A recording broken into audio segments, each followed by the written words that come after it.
Good morning మిత్రమా. మనకు ఖచ్చితంగా ఒక మార్క్ వస్తున్నటువంటి ప్రతి ఎగ్జామ్‌లో అది ఏ ఎగ్జామ్ అయినా SI, PC, TET, DSC, groups ఏ ఎగ్జామ్‌లోనైనా కీలకమైన పాత్ర పోషిస్తున్నటువంటి అంశాలు ఆల్కలైడ్స్.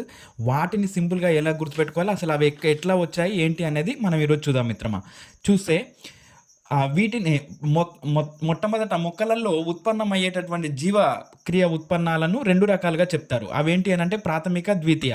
ప్రాథమిక అంటే ఏంటి అనంటే మొక్కల సాధారణ పెరుగుదలకు, అభివృద్ధికి తోడ్పడే వాటిని ప్రాథమిక జీవక్రియ ఉత్పన్నాలు అని అంటారు. అవేంటి అనంటే పిండి పదార్థాలు, మాంసకృతులు, కొవ్వులు. ఇవి ప్రాథమికమైనవి. మరి ద్వితీయ అంటే ఏంటి అనంటే పెరుగుదలకు, అభివృద్ధికి కాకుండా ఇతర విధుల కోసం, అనగా పరాగ సంపర్కం, రక్షణ, విత్తనాల వ్యాప్తి కోసం, పోషణ కోసం విడుదల చేయబడేటటువంటి ఉత్పన్నాలను ద్వితీయ జీవక్రియ ఉత్పన్నాలు అని అంటారు. మరి అవేంటి అని అంటే ఉదాహరణకు ఆల్కలాయిడ్స్, టానిన్లు, రెసిన్లు, జిగుర్లు, లేటెక్స్. ఆల్కలాయిడ్స్, టానిన్లు, రెసిన్లు, జిగుర్లు, లేటెక్స్. సో వీటిని మనము ద్వితీయ జీవక్రియ ఉత్పన్నాలు అని అంటాం. సో ఆల్కలాయిడ్స్ అనేవి నత్రజనిని కలిగి ఉంటాయి. టానిన్లు అనేవి కర్బన సంయోగ పదార్థాలు. మనకు రెసిన్లు అనేవి వివృత బీజాల యొక్క ప్రత్యేక లక్షణం. ఇది మనల్ని ఎగ్జామ్లో అడిగాడు మిత్రమా. అదేవిధంగా జిగుర్లు మనకు వేప తుమ్మ నుండి లభిస్తాయి. లెటెక్స్ అనేది దీని నుండి రబ్బర్ లభిస్తుంది. దీని యొక్క శాసనామ హీవియా బ్రెజాలెన్సిస్. అదేవిధంగా మనకు బయోడీజిల్ అంటే పర్యావరణానికి హాని చేయనటువంటి డీజిల్ ఎక్కడి నుండి లభిస్తుంది అంటే జెట్రోఫా మొక్క నుండి లభిస్తుంది. మరి మనకు టానిన్లు తోళ్లను శుద్ధి చేయడానికి ఉపయోగిస్తారు. ఇవి తుమ్మ తంగెడి నుండి లభిస్తాయి. రెసిన్లను వార్నిష్లలో ఉపయోగిస్తారు.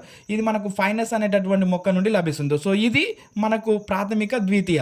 మరి చూస్తే ఏంటి మిత్రులారా, ఈ ఆల్కలైడ్స్ని ఎలా గుర్తుపెట్టుకోవాలి అని మనం చూస్తే ఖచ్చితంగా 1 మార్క్ వస్తుంది మిత్రులారా. అది ఏ ఎగ్జామ్ అయినా మీరు తీసుకుంటే ఖచ్చితంగా 1 మార్క్ వస్తూ ఉంది. చూస్తే మనం ఏంటి అని అంటే K2N2 MrPS, K2N2 MrPS ఇలా ఒక రిథంలో గుర్తుపెట్టుకోవడానికి ప్రయత్నం చేయండి మిత్రులారా. చూస్తే మనకు K2లో అంటే K మీద 2 ఉన్నాయి, క్వినైన్, కెఫిన్. క్వినైన్ ఏ మొక్క నుండి లభిస్తుంది అని అంటే సింకోనా అఫిసినాలిస్ అనే మొక్క నుండి లభిస్తుంది. దీనిలో మనము బెరడును ఉపయోగించుకుంటాం. ఇది మలేరియాను నివారించడానికి తోడ్పడుతుంది. కెఫిన్ అనేటటువంటిది కాఫీ అరబికా అనేటటువంటి మొక్క నుండి లభిస్తుంది. దీనిలో విత్తనాలను ఉపయోగించుకుంటాం. ఇది నాడీ వ్యవస్థను ఉత్తేజవంతం చేయడానికి తోడ్పడుతుంది. మరి N2లో N మీద 2 ఉన్నాయి, నింబిన్, నికోటిన్. నింబిన్ అనేది మనకు అజాడి రక్త ఇండిక నుండి లభిస్తుంది. దీనిలో విత్తనాలు, బెరడు, ఆకులను ఉపయోగించుకుంటాం. ఇది యాంటీసెప్టిక్గా ఉపయోగపడుతుంది. తర్వాత మరి మనకు నికోటియానా టొబాకం. దీనిలో మనం ఆకులను ఉపయోగించుకుంటాం. ఇది క్రిమి సంహారణిగా తోడ్పడుతుంది. అదేవిధంగా మరి ఎం ఫర్ మార్ఫిన్ మరియు కొకైన్. సో ఇది పెపావర్ సోమ్నిఫెరం అనేటటువంటి మొక్క నుండి లభిస్తుంది. ఇందులో ఫలాన్ని ఉపయోగించుకుంటాం. ఇది నొప్పి నివారణగా తోడ్పడుతుంది. తర్వాత రిసర్పిన్, రావుల్పియా సర్పంటైనా. ఇందులో మనం వేర్లను ఉపయోగించుకుంటాం. ఇది పాము కాటు నివారణకు మరియు హై బీపీని నివారించడానికి తోడ్పడుతుంది రిసర్పిన్. అదేవిధంగా పైరిథరాయిడ్స్ చూస్తే క్రైసాంతిమం అనేటటువంటి మొక్క నుండి లభిస్తాయి. ఇందులో మనం పుష్పాలను ఉపయోగించుకుంటాం. ఇది కీటక నాశనిగా తోడ్పడుతుంది. స్కోపోలమైన్, దతురస్ట్రామోనియం, పండ్లు మరియు ఇందులో పువ్వులను ఉపయోగించుకుంటాము.